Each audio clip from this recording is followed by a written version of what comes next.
Сәлем достар, сіздермен Балқыз. Мен сіздерге тағы да жеңіл, оңай әрі тез дайындалатын пирог әзірлеп үйретемін. Бұл пирог Kinder Delice деп аталады. Менімен бірге дайындап көріңіздер.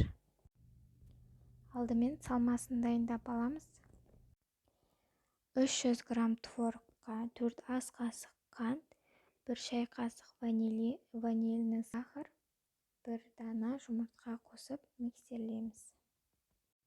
Бір қалыпты масса шыққанға дейін әбден араластырамыз.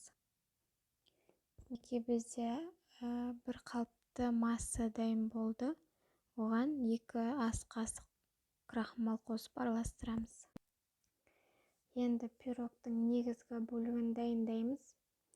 Жұмыртқа мен қантты аппақ болып көпіршіп көтерілгенге дейін миксерлейміз.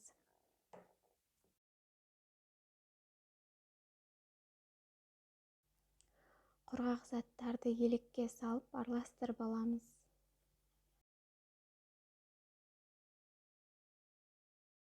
Сонан соң ұнды електен кішкенеден өткізіп отырып, вентикпен араластырамыз.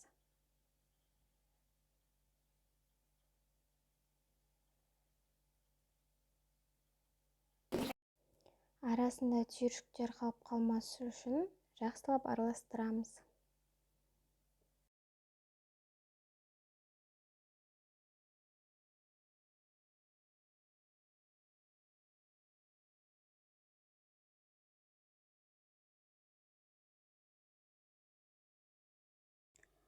Дайын болған тестамызды қалыпқа бір қалыпты біркелкі тегіс қылып құйып шығамыз. Салмасын кондитерлік мешокқа салып, осылай бетіне әдемі өрнектер жасаймыз. Мен тор ретінде жасап шықтым. Сіздер басқаша алып жасасаңыз да болады. Пеште 180 градуста 10-15 минут пісіріп алдым. Мінекей Kinder Delice пирогымыз дайын. Менің салмам сәл қисық болып қалды. Сіздердікі әдемі шығады деген ойдамын. Бұл пирогты жегеннен кейін басқа пирог іздемейсің. Дәмі аузыңнан кетпейді. Өте дәмді болып шықты.